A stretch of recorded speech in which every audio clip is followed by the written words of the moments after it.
Impresionante y sorpresivo traslado de temible Caracol a la base naval del Callao. Gerson Galvez compartirá carcelería con algunos de los reos más conocidos del Perú, como Abimael Guzmán, Vladimiro Montesinos o Víctor Polay.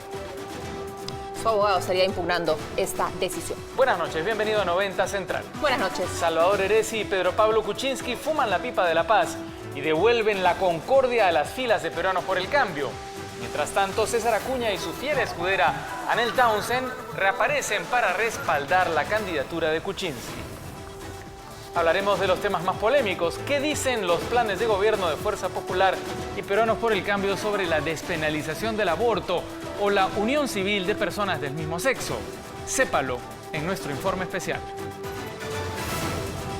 Además, les contaremos estas otras noticias. Periodista Rafa León deberá pagar 6.000 soles de reparación civil y cumplir un año de buena conducta luego de lectura de sentencia que ha sido considerada como un atentado a la libertad de expresión. La debilidad de los delincuentes más ranqueados, tatuajes y mujeres permitieron que la policía capture a Gerald Oropeza y alias Caracol. Las estrellas de reality en la mira de la SUNAT deben más de 5 millones de soles. Se les investiga por desbalance patrimonial y en esta edición le contaremos quiénes son investigados. Atlético de Madrid descalificó al Bayern de Múnich. Ya está en la final de la Liga de Campeones a pesar de haber perdido el partido 2-1.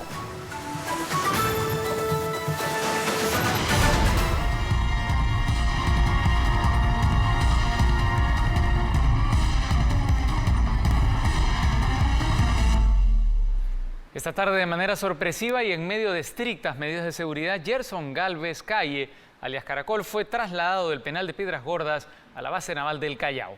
El INPE explicó los motivos de esta repentina decisión. Apenas estuvo 24 horas en el penal Piedras Gordas 1.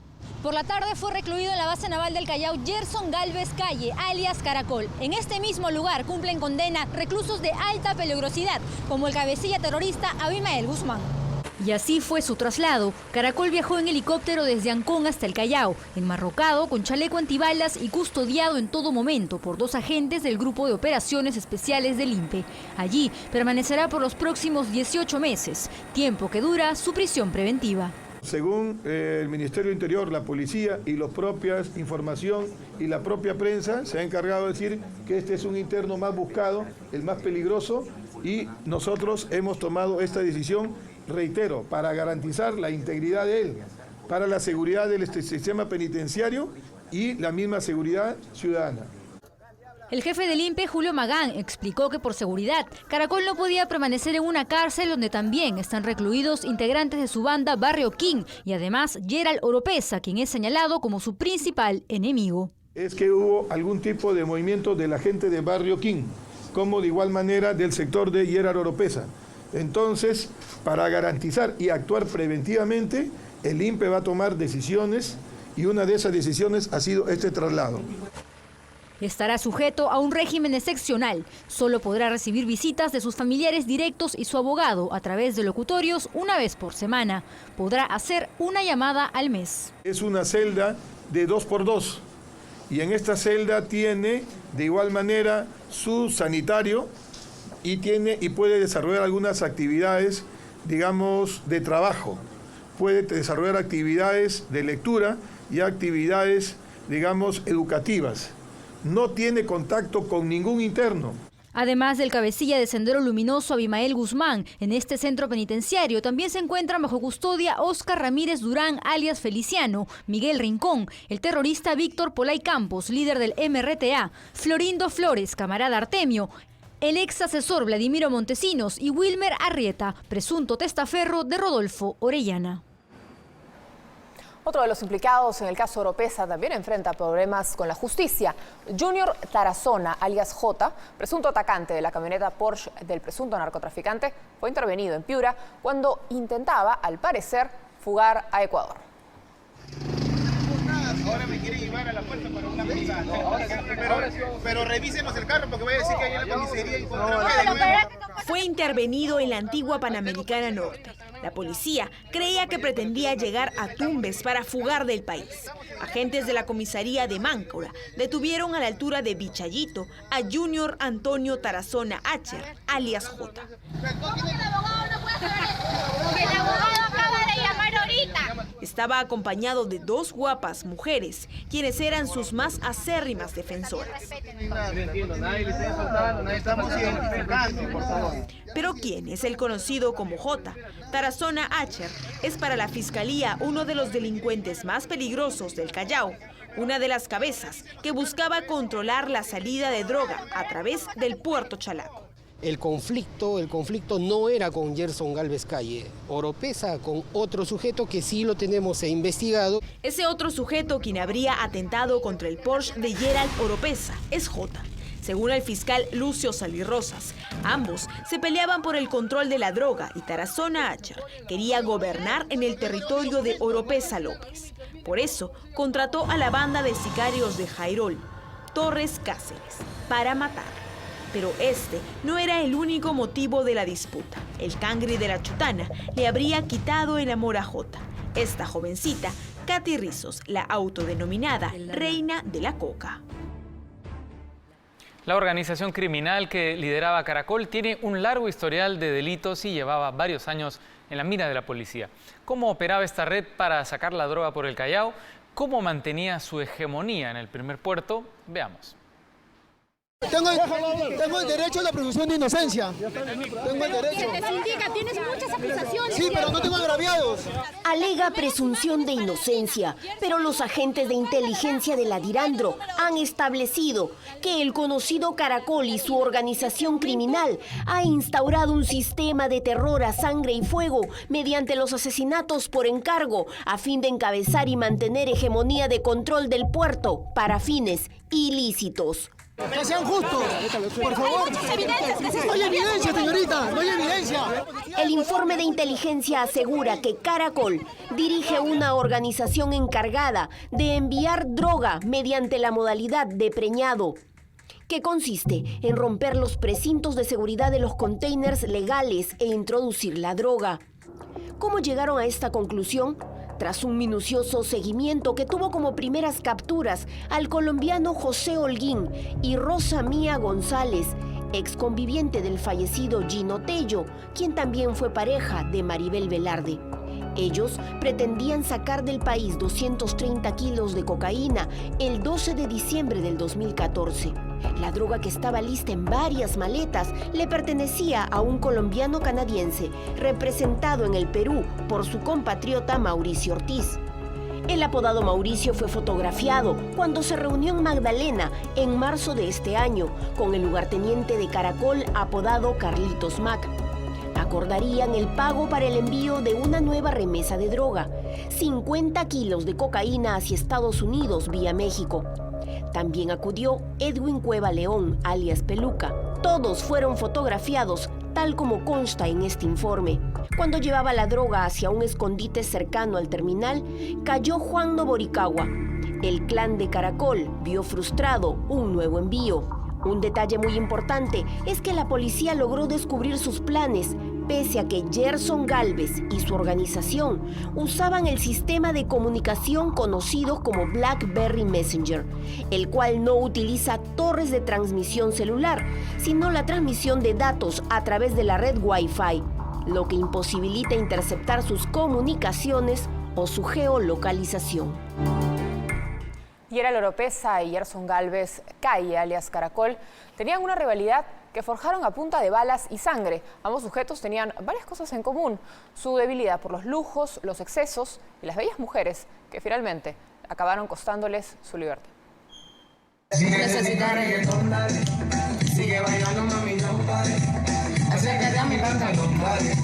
A una cubana la tenía cantando y supervisando quiénes más compartirían su habitación del condominio británico. Es que ni huyendo del país, Gerald Oropesa dejaba de lado su debilidad por las mujeres. Idéntico comportamiento al recientemente capturado Caracol. Así las tengo, limpiando en el hogar. ¿Tiene que limpiar, Giselle? Mira. Giselle y su compatriota Elizabeth acompañaban a Gerald Oropeza durante su estadía en Salinas, Ecuador, ambas prodigándole caricias mientras este se escondía de la policía. Mami, para la cámara, a ver. Algo bonito para la cámara. Mi amor, vamos a ver. Ay, que grabando un video, Se daba la gran vida, excesos que registraba en la memoria de su celular. Videos, fotografías de sus lujos y acompañantes que la policía empezó a rastrear. Conocemos que él estaba acompañado de dos ciudadanas de nacionalidad cubana. Una de ellas era su actual pareja y la otra, al parecer, familiar o tenía cierto vínculo de amistad con su novia. La misma debilidad por los lujos y las mujeres del hoy capturado Gerson Galvez, alias Caracol, quien en Colombia cayó por el amor de una venezolana. ¡Joven, compadre! ¡Venga para que tome la foto! La policía le siguió los pasos a esta chica que había conquistado a Caracol a través de las redes sociales. Va a salir en el Mercedes. Ella sería resguardada por el hombre de confianza de Gerson Galvez hasta el lugar donde éste se escondía.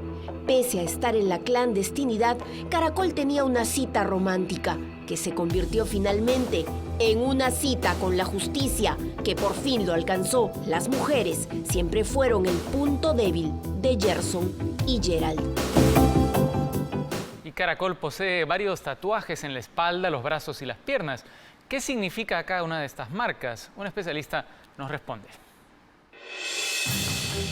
El rostro tatuado de Jesucristo con una corona de espinas y al lado izquierdo, unas manos en forma de plegaria que sujetan un rosario con el nombre de su madre amada. Es la espalda de Gerson Galvez Calle Caracol, el hombre al que se le imputa 142 homicidios. Es una expresión de poder, de gran estatus. Es la expresión de alguien que se siente con grandes capacidades y competencias para hacer las cosas. Y eso lo sabía Caracol. Tenía una pasión por los dibujos de tinta eterna. Tatuajes reveladores que, según el psiquiatra Carlos Bromley, significan inseguridades, carencias y frustraciones que necesitaba expresar tatuando su cuerpo. Observe estas fotos exclusivas. La espalda de Caracol tiene dos tatuajes comunes entre los delincuentes, incluso repetitivos entre los integrantes de la banda criminal salvadoreña de los Maras Salvatruchas. Hemos cometido faltas, delitos, entonces nos avergonzamos frente a ella de esto cometido. Y la plegaria es la expresión de solicitud de perdón. Y el cinturón tatuado en su abdomen con las palabras fortaleza y persistencia dicen mucho más. Estos escritos tienen ese significado de estar siempre presentes dentro de estas personas. Como el dragón que trae tatuado en el pecho. Pero no solo a Caracol le gustaba tatuarse, también a Gerald Oropeza, que tatuó su nombre en su tobillo por la necesidad de ser respetado. Yo lo que pude ver es que le vieron como una llama que él tenía en la pierna, como un tatuaje. ¡Mi comandante! ¡Mi comandante! ¡Mi comandante!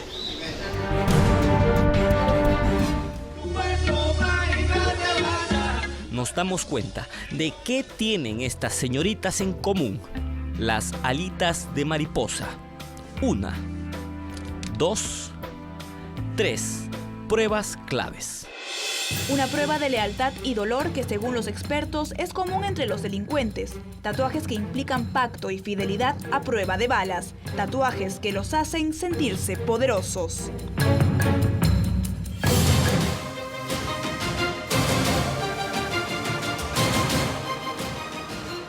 Volvió la calma a Peruanos por el Cambio. Pedro Pablo Kuczynski dio por zanjadas las pugnas entre el electo congresista Salvador Heresi y el candidato a la vicepresidencia Martín Vizcarra.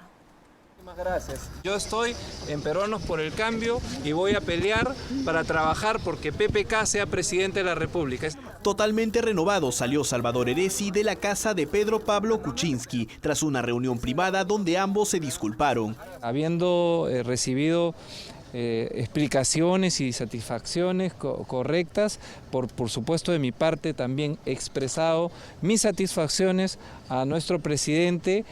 Heresi pidió respeto como fundador del partido y Kuczynski aceptó sus demandas. Así es, sigo siendo miembro del comité político, secretario general, vocero del partido. Yo le he reafirmado que él es parte de la comisión política y va a participar en todo, y el tema terminado.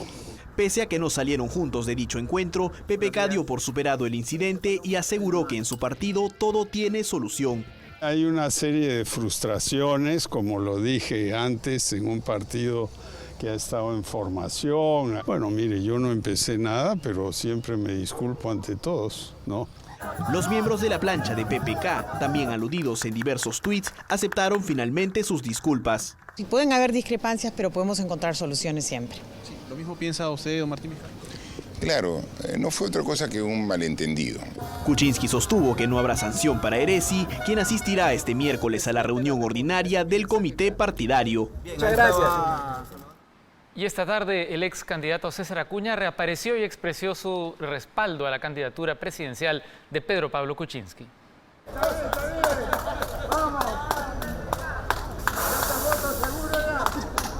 Celebró su respaldo entre risas y bailes. Pedro Pablo Kuczynski recibió el apoyo de César Acuña y así olvidó el fuego cruzado de la primera vuelta.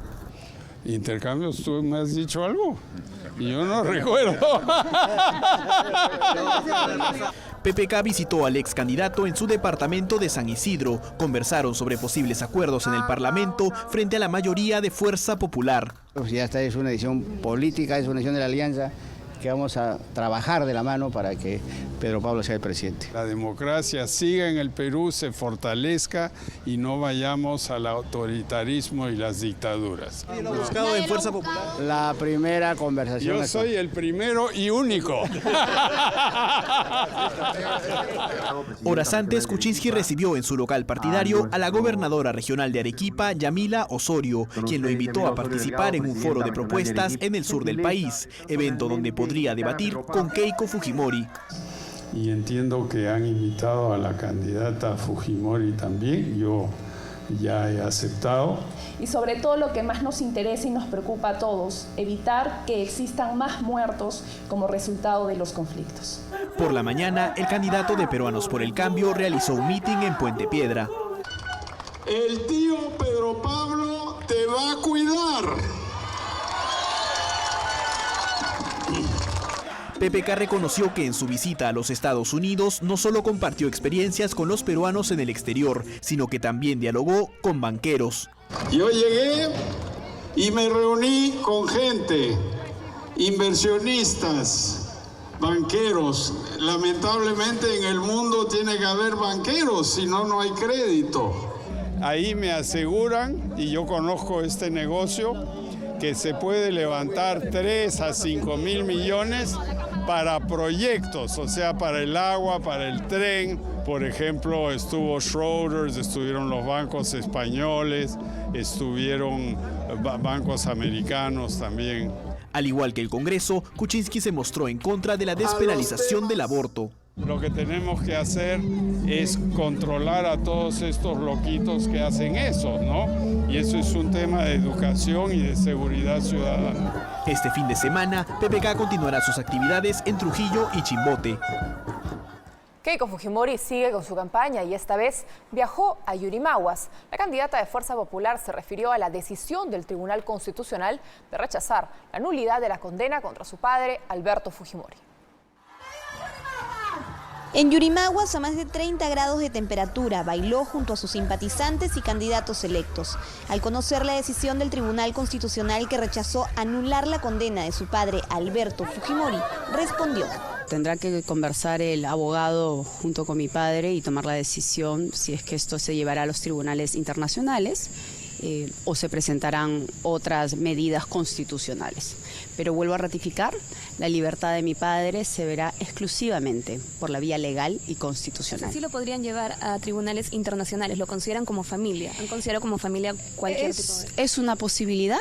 En otro momento, Keiko Fujimori lamentó las críticas del ministro de Ambiente, Manuel Pulgar Vidal, a su propuesta de derogar las leyes para los mineros informales. Señores, no se dejen sorprender, no se dejen engañar por este ministro de Estado que lo que pretende es confundir a la población. Yo creo que lo que debemos apostar en Madre de Dios es por una reforestación agresiva, es por recuperar esos espacios que han sido dañados, es por llevar tecnología y nuevas formas de poder extraer el oro, pero respetando el medio ambiente. La candidata de Fuerza Popular refutó las declaraciones de su contendor, quien calificó como loquitos a los violadores. Yo quiero decirle al señor Kuczynski claramente que los violadores de mujeres son delincuentes. Son delincuentes y tienen que estar en las cárceles. Y si se trata de violadores de niños menores de 7 años, yo considero que se les tiene que aplicar la pena de muerte. Fujimori también se refirió a la sentencia contra el periodista Raffo León. Creo que el próximo Congreso a despenalizar los delitos de difamación. Keiko Fujimori visitó las regiones de Loreto y San Martín en Yurimaguas, prometió la construcción del puerto en esta zona, además de beneficiar con infraestructura social a toda la población de estas regiones. La candidata agregó que acepta debatir con PPK en la macrorregión sur, si es que el tiempo se lo permite.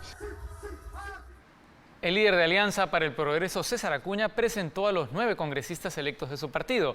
Su excandidata a la vicepresidencia, Anel Townsend, también asistió a esta ceremonia. Reapareció sonriente y al parecer de muy buen ánimo tras un viaje de 2 semanas a España. Junto a él, su fiel excandidata a la vicepresidencia, Anel Townsend. Así, César Acuña presentó oficialmente a los 9 representantes de su partido en el próximo Congreso de la República. Porque no solamente se sirve siendo gobierno nacional, se sirve a través del Congreso de la República. Que se comience a escribir una nueva historia en el Congreso de la República. Y esta nueva historia lo hacen los 9 de APP. El primero en presentarse fue su hijo Richard Acuña, el más votado en provincias. Siguieron Marisol Espinosa, el general Edwin Donaire y el ex primer ministro César Villanueva. Completan la lista de Alianza para el Progreso Gloria Montenegro Figueroa, Eloy Narváez Sánchez, César Vázquez Sánchez. No asistió Benicio Ríos Sousa, elegido por Cusco. Y aunque aún no se sabe si el 9º escaño será para Luis Iberico o Julio Rosas, fue este último quien asistió a la ceremonia. Al término de la conferencia, César Acuña prefirió no opinar sobre propuestas relacionadas a la campaña ni otros temas de coyuntura.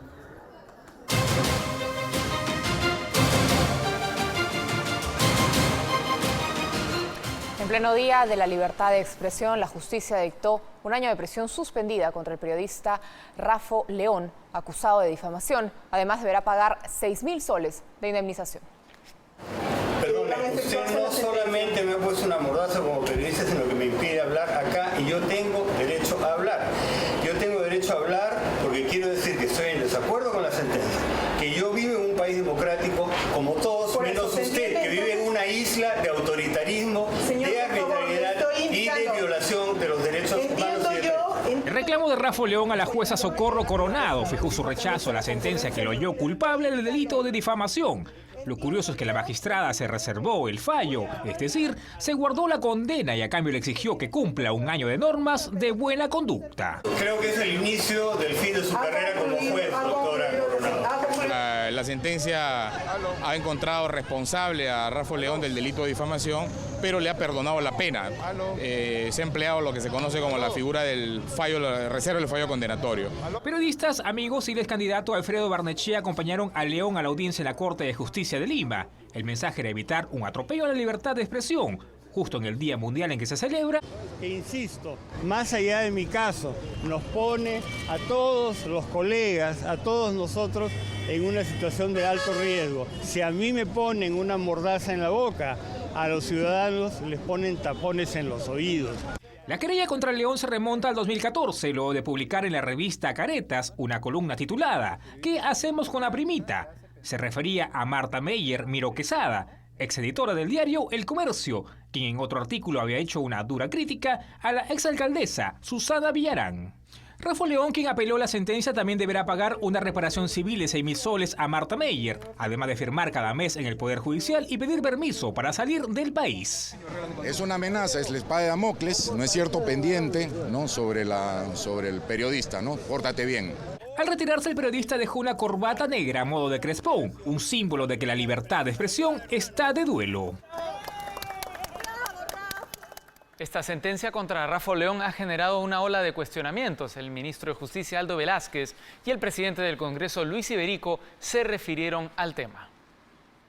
Sin libertad de expresión está muy claro que no hay democracia. Así de claro y conciso fue el ministro de Justicia, Aldo Velázquez. Evitó pronunciarse de manera particular sobre la sentencia contra el periodista Rafa León, pero tácitamente se mostró en contra.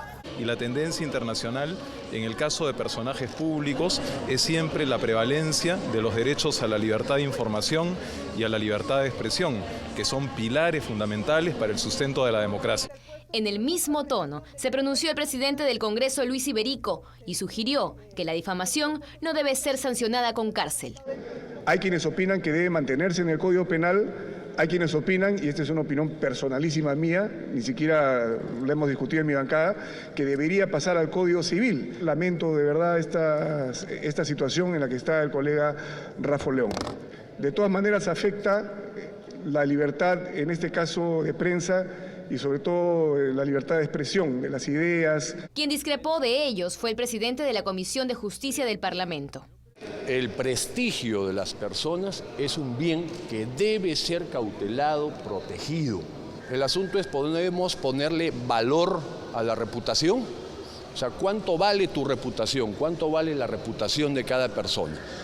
En el pleno del jueves se debatirá la modificación del nuevo Código Procesal Penal, donde se evaluarán 3 opciones: aumentar la sanción por el delito de difamación, conservarla en el Código Penal o trasladarla al Código Civil, con lo que se evitaría llevar a periodistas a prisión. Por 6 votos contra 1, el Tribunal Constitucional rechazó el habeas corpus que presentó el expresidente Alberto Fujimori para solicitar la anulación de la sentencia de 25 años de prisión en su contra. Su abogado y su hija Keiko aseguraron que ahora acudirán a organismos internacionales. La sesión, que se extendió por 3 horas, cerró por segunda vez la salida jurídica con que el expresidente busca la libertad. Sin embargo, el voto favorable da nuevas esperanzas a Fujimori. Satisfechos porque, caramba, no estábamos locos, ¿no? Hay, al parecer, un magistrado que refuerza nuestra opinión y en caso de acudir a instancia supranacional, ahora plantearán una demanda contra el Estado peruano por supuestas violaciones constitucionales. Y siempre estamos, porque lo hemos conversado con antelación, prestos a acudir a una instancia supranacional si el caso lo requiriera, y además procesalmente estamos correctos. Pero según el constitucionalista Aníbal Quiroga, en instancias nacionales ya todo está dicho en relación a la sentencia en contra de Fujimori. Pero y esa es la segunda vez que el tribunal lo rechaza, y es probable que la tercera, cuarta o quinta vez si se intenta va a ser igualmente rechazado, porque hay ciertas líneas jurisprudenciales que quedan como una matriz y que los jueces tendrán que seguir más adelante. El Pleno del TC también acordó declarar improcedente el argumento de fondo de la defensa de Fujimori respecto a que el juez supremo, César San Martín, vulneró el principio de imparcialidad al haber permitido influencias de otros juristas en su decisión a través de correos electrónicos. El presidente Ollanta Humala defendió su gobierno y resaltó que, a diferencia de sus antecesores, en esta gestión se ha logrado detener a prófugos involucrados en casos de corrupción, narcotráfico y otros graves delitos.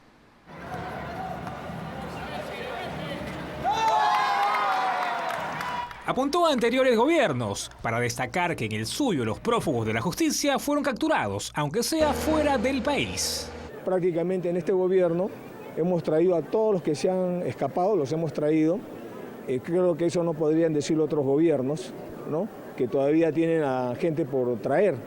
El presidente Ollanta Humala destacó así la labor de la policía en la captura de los delincuentes más buscados de nuestro país.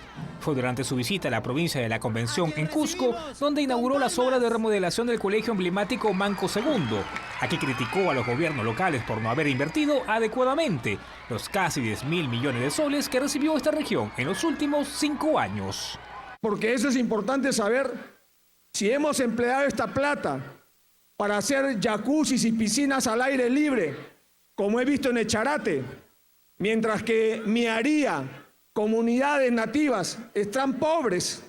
El mandatario además negó que se entrometa en la campaña electoral, aunque defendió sus críticas a la candidata Keiko Fujimori por los acuerdos firmados con los mineros informales.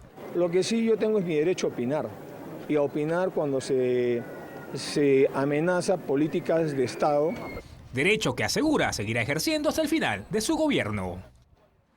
Vamos con otros temas. Una pelea entre dos jóvenes por el amor de una mujer terminó en un tiroteo en la urbanización Monterrico en Surco. El hijo del teniente alcalde de San Borja fue detenido por herir de un balazo a uno de los presuntos agresores. ¿Cuántos disparos escuchó? Unos 15. 15 disparos despertaron este martes a los vecinos de esta tranquila zona de Surco. Fue una gresca entre dos grupos de jóvenes que terminó en balacera. El motivo, el amor de esta joven, Paloma. Todos los niños se fueron una estupidez por un tema de espaldas. Eso es cierto. Es así, todo este problema es gracias a Dios. Sacaron sus revólveres y comenzaron a disparar. Juró hacer todo por volver con ella, hasta una locura. Según señala la joven José Antonio Saavedra Joriel, su ex llegó hasta la casa de su actual pareja, Alberto von der Heyden, solo para darle una paliza. Saavedra es el de short amarillo. Según el teniente alcalde de San Borja, su hijo mayor Alberto salía de su casa a trabajar cuando fue atacado por Saavedra Joriel. A batazo limpio destrozan el carro. Entonces, esos no son víctimas. Esos no son víctimas. Estos son delincuentes. Relata que cuando los hermanos Saavedra, José Antonio, Luis y Jorge redujeron a Alberto, su hermano menor, David von der Heyden, intentó defenderlo. Hizo 3 disparos al aire. A continuación, se produjo la balacera. Disparó al suelo y una de estas balas le cayó en el pie a uno de estos sinvergüenzas. El herido Jorge Coco Saavedra fue trasladado a una clínica, mientras que los hermanos von der Heyden fueron intervenidos por la policía. Gracias a mi hermano que ha salido a salvarme, estoy acá. ¿Qué es lo que ha ocurrido? ¿Qué ha pasado, caballero? Han ido unos delincuentes a la puerta de mi casa cuando yo me preparaba a irme a trabajar y han frenado en 2 carros, han bajado con armas, bate de béisbol, piedra y han venido a golpearme, me han tirado al piso, me han empezado a golpear. Vecinos corroboraron la versión de la familia del teniente alcalde, pero David quedó detenido por intento de homicidio. ¿Qué ha pasado, caballero? ¿Por qué no detener? La crisis en Venezuela se sigue agravando. A la escasez de alimentos se suma ahora la falta de medicinas, por lo que miles de personas agonizan en los hospitales. Las cifras de muertes de recién nacidos alcanzan niveles alarmantes. Y aquí en el país, enfermarse es como decir la muerte. Es el terrible testimonio de una mujer que ve a su madre morir en Venezuela porque no hay medicinas para poderla tratar. En los exteriores de los hospitales hay protestas porque tampoco hay comida para alimentar a los pacientes. Que le traigan comida a los niños, no plátano con yuca, que es lo que les dan aquí. Un duro retrato de la grave crisis de Venezuela, en cuyos hospitales hay pacientes con cáncer que, pese a tener los medicamentos, no tienen cómo aplicárselos porque no hay equipos. No hay medicina, no hay quimioterapia, nada. El hospital completamente colapsado. La situación es tan crítica que incluso los mismos médicos se unen a las protestas de familiares y pacientes cansados de ver morir a tantas personas en sus hospitales. No tenemos cómo hacerle rayos X, no hay gasometría, los pacientes se nos están muriendo, señores. Peor aún es la situación de las maternidades y hospitales pediátricos. Solo en el primer trimestre murieron 71 recién nacidos. Y hemos llegado a cifras tan catastróficas como del 90% en enero de este año. Es decir, de cada 10 recién nacidos que ingresaron en ese mes, 9 se murieron. Son las estremecedoras cifras de un país al borde del colapso. La SUNAT pone en la mira a los chicos de los realities. Encuentra que muchos de ellos evaden el pago de tributos y muestran millonario desbalance patrimonial. Además, chofer de camión accidentado la emprende contra periodistas, no por la emergencia, sino porque lo grabaron con la ropa sucia. Y también, sepa qué proponen los partidos sobre las controversiales temas como la unión civil y la despenalización del aborto para casos de violación.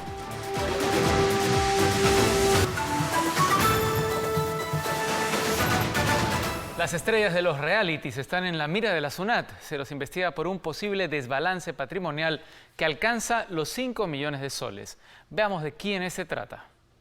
Los chicos reality en la lupa de la SUNAT por evasión de impuestos y crecimiento patrimonial injustificado. Ha indicado que si emiten sus comprobantes de pago, sus recibos por honorarios o le emiten sus boletas de pago por ser trabajadores de un programa televisivo, ¿no? Entre otros.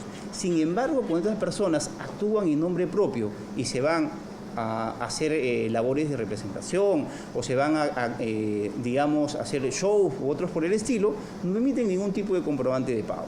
Casas, departamentos y autos lujosos, adquisiciones que no se ajustan al sueldo que declaran ante la SUNAT estos personajes de la televisión. Una persona de repente se compra un inmueble, puede comprarse un vehículo, puede viajar al extranjero, puede ser socio de un club y todo esto genera gastos. Genera un monto determinado de gastos que es comparado con los ingresos que declara el contribuyente. Entonces, cuando no hay relación entre estos gastos, entre este incremento del patrimonio del contribuyente y esos ingresos, se presenta un caso de incremento patrimonial que tenemos que verificar si se justifica. 14 personajes de la farándula entre participantes de realities, conductores de programas de espectáculo y modelos, deben a la SUNAT 4.8 millones de soles. Los que estarían en esta lista serían Yenko del Río, Karen Dejo, Kina Malpartida, el conductor Matías Brivio, la modelo Milet Figueroa, Vania Bludau y la Pantera Segarra. Eran 16 los investigados, pero 2 justificaron sus ingresos. Los demás tienen hasta mayo para regularizar su situación. Así lo informó Eric Cárdenas, gerente de cumplimiento tributario de la SUNAT. De no ser así, serán denunciados por delito tributario y se procederá al levantamiento del secreto bancario. En Chaclacayo, 2 personas salvaron de morir luego que un camión impactara contra un tren. Lo curioso es que el pretencioso chofer del vehículo se cambió de ropa para declarar ante la prensa. Transeúntes y choferes salvaron de morir ante el brutal impacto de este camión contra un tren en Chaclacayo. El hecho se registró a la altura del kilómetro 19 de la carretera central cerca a Ñaña. Según testigos, el chofer del camión no se percató del paso del tren y cruzó la vía férrea. Lo curioso es que el conductor de esta unidad, Edonis Jaro, tuvo una violenta reacción al ver nuestras cámaras.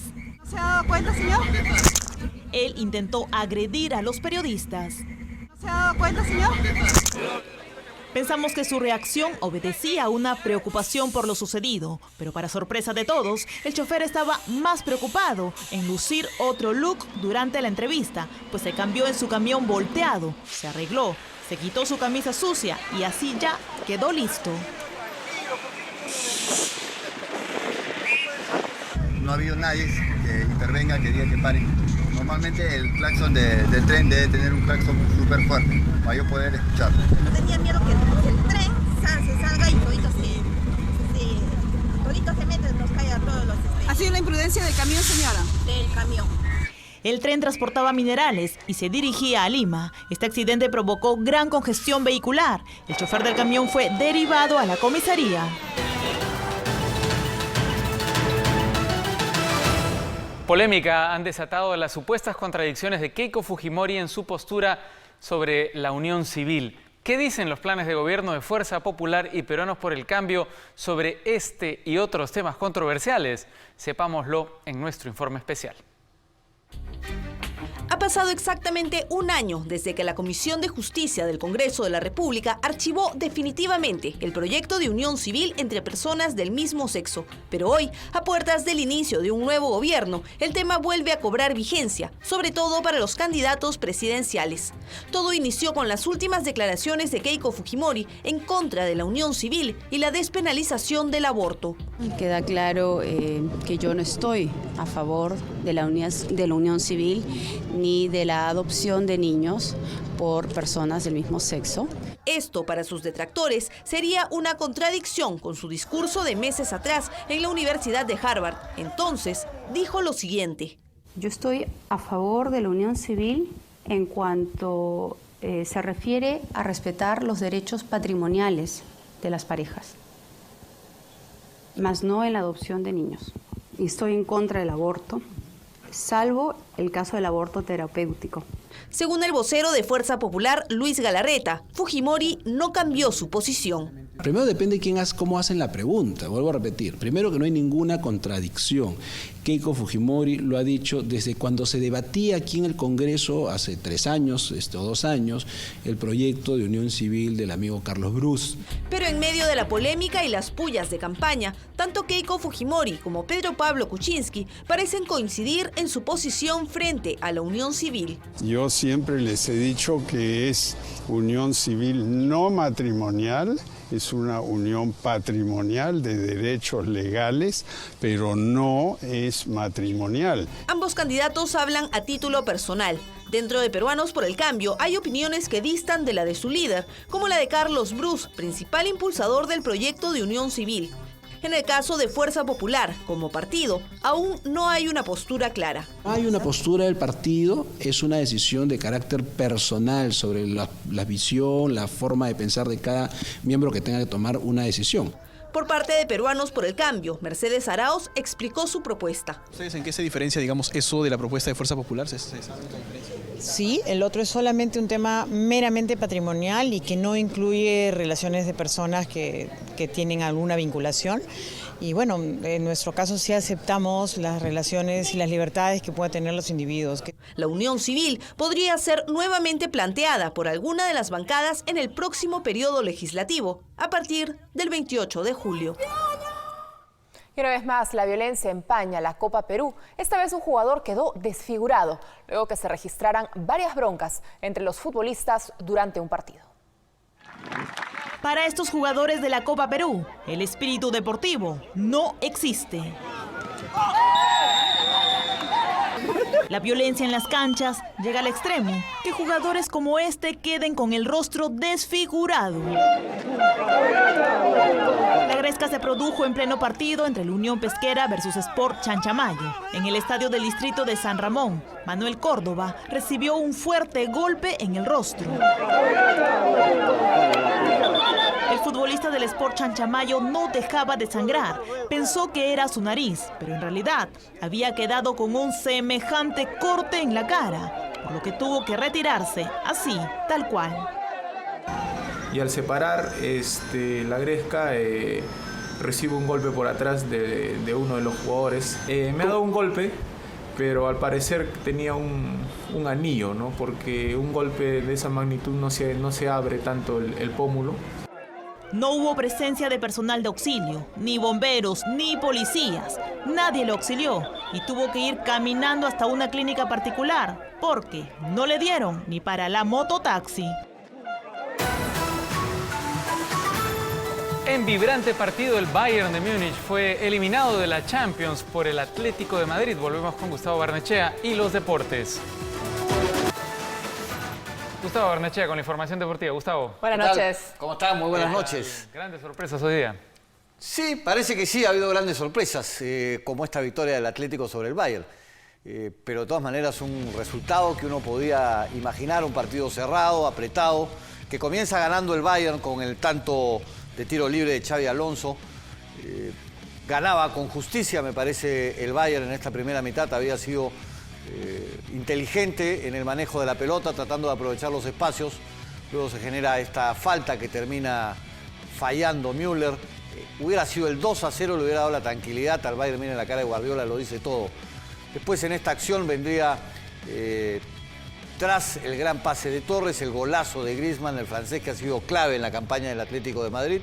El equipo del Cholo Simeone, que se volvió loco en el partido también, pero hizo un gran encuentro. Como siempre, su equipo con una cuota de sacrificio fantástica. A partir de este 1-1, el Bayern tenía que marcar 2 goles para poder avanzar. Logra todavía con tiempo el 2-1 a través de Robert Lewandowski, el goleador que aparece cuando tiene que estar. Casi se le viene la noche en este momento. Penal inexistente contra el Niño Torres, que el propio delantero español se encarga de fallar para poner un poco de justicia. Pero de todas maneras, el Atlético fue superior en esta parte final del encuentro. Ahí les decíamos, se volvió loco. Le tiró el manazo al asistente de la UEFA, el Cholo Simeone, el Cholo Power. ¿no? Tremenda victoria del Atlético de Madrid, aún en la derrota. Pierdes 2-1, pero con el gol de visitante logras la clasificación para una final histórica del equipo colchonero. Histórico también fue el triunfo de Leicester en Inglaterra, en la Premier League. Después de 132 años de creado, un equipo con un presupuesto muy discreto para la Premier consiguió el título, como habíamos visto ayer, y así fue la celebración. Por lo más alto celebró el Leicester City el primer título de Premier League en su vida institucional. Poco le importó a los hinchas no gritar campeón en la cancha.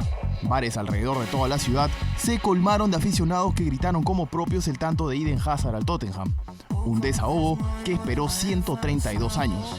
El artífice de todo se llama Claudio Ranieri, quien asumió la dirección técnica tras un triste paso por la selección griega y armó un equipo que, en traspasos, costó menos de 30 millones de euros, la mitad de lo que pagó el Manchester City por Raheem Sterling. Por ejemplo, Riyad Mahrez, uno de los mejores jugadores de la temporada, costó apenas $500 000, o el goleador Jamie Vardy fue un abono de $1,5 millones. Los jugadores recibieron la noticia del campeonato frente al televisor de la casa de Vardy, esperando el final de Chelsea-Tottenham. Aquellos mismos jugadores que un año atrás peleaban la baja y hoy hacen delirar a una ciudad entera. Increíble, hace unos años Vardy jugaba en la 6ª división y no ganaba ni siquiera para comprarse ese televisor con el que celebraron. Bueno, así es el fútbol. Linda Leca es un motivo de orgullo, una mujer peruana, deportista, que ahora reclama los laureles deportivos después de haber sido reconocida como campeona mundial absoluta de la Asociación Mundial de Boxeo. La Asociación Mundial de Boxeo promovió como campeona absoluta a nuestra compatriota Linda Leca en la categoría Supermosca. Gracias a esta corona, a la trujillana le corresponden los laureles deportivos en el grado de Gran Cruz, según Ley de Promoción y Desarrollo del Deporte 28036. Y estoy inmensamente feliz, pues, ¿no? Y ahora con mucho más ganas de defender la corona absoluta, que es lo máximo que se puede llegar, ¿no? Creo que se vienen cosas muy positivas para mi carrera, con muchas más ganas y fuerzas a salir adelante. El título absoluto se otorga con la condición que defienda su cinturón en los próximos 3 meses. Por eso ya tiene pactada su primera defensa en Venezuela con la retadora Carolina Álvarez. Volvió a nuestro país Inés Melchor preparándose para Río 2016. Nuestros atletas Inés Melchor y Luis Hostos llegaron al Perú luego de su exitosa participación en el torneo internacional de Peyton Jordan. Hostos se convirtió en el primer representante peruano en la historia en clasificar a las Olimpiadas en la categoría 10.000 metros e Inés ya fija sus metas para Río 2016. Estar dentro de las 5 y 10 primeras. Por equipo también nos queremos meter más o menos en ese rango, estamos entrenando para eso. Creo que es muy emocionante para mí y me da más ánimos para seguir trabajando, ¿no? Inés asegura este 15 de mayo participará en una maratón de 10 kilómetros y 5 días después viajará a Corea para prepararse rumbo a Río. Voy a hacer un campamento en Corea desde junio hasta la última semana de julio, 2 meses para puro maratón, y ya vuelvo aquí unos 10 días y viajo al Río directo. La antorcha olímpica ya está en Brasil rumbo a Río de Janeiro. Arribó a Brasil la llama olímpica procedente de Ginebra, la cual fue recibida por la presidenta Dilma Rousseff, quien dio un discurso de bienvenida y de esta manera empezó la cuenta regresiva hacia los Juegos Olímpicos desde el país local. Como presidenta do primeiro país da América Latina a sediar os Jogos Olímpicos, é com grande orgulho que eu dou, em nome do povo brasileiro, as boas-vindas a esta chama, símbolo de uma grande esperança da humanidade, que é a paz, a união e a amizade. La jefa de Estado usó la llama para encender la primera antorcha en Brasil, la cual recorrerá 104 kilómetros por Brasilia y pasará por otras 329 ciudades del país hasta llegar el 5 de agosto al Estadio Maracaná para la inauguración de los Juegos Olímpicos Río 2016. Hasta aquí los deportes, gracias. Gracias, Gustavo, por la información deportiva. Gracias a ustedes por acompañarnos. Se queda con La Noche es Mía. No se olvide la información, 5 de la mañana en 90 Matinal. Continúa. Buenas noches. Buenas noches.